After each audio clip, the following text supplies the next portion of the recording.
Tonight's story is about a bus that doesn't just take passengers, it takes souls. This one's called The Last Passenger. It was just past midnight when David boarded the night bus heading out of town. Only a handful of passengers sat scattered across the seats, their faces hidden in shadow. Outside, the fog rolled in thick, and the countryside stretched on forever. At first, everything seemed normal. But then, David noticed something strange. The bus kept stopping, but the stations were empty. No people, no lights, no sound. And yet, every time, the doors hissed open and someone stepped on.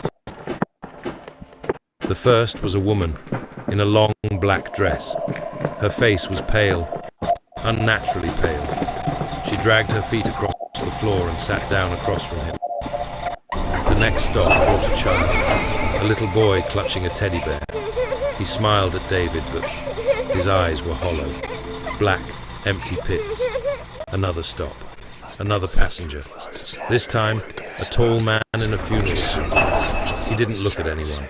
He just whispered something under his breath.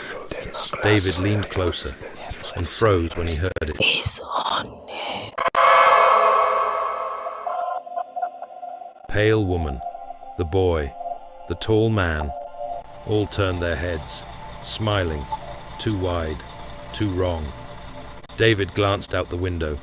No more countryside, no more road, just darkness, endless and suffocating. Heart racing, he ran to the front, desperate to see the driver. But when he grabbed the man's shoulder, the seat was empty. Behind him, the passengers stood, their mouths open, voices blending into a guttural chant. Last stop, last stop, last stop. The little boy dropped his teddy bear. When it hit the ground, it split open. But instead of stuffing, blood poured out. The bus screeched to a halt. The doors opened, and outside, there was nothing. Just black, endless, eternal black. The next morning, the bus pulled into the station. Empty, completely empty. Except for a teddy bear, sitting quietly in the very back seat.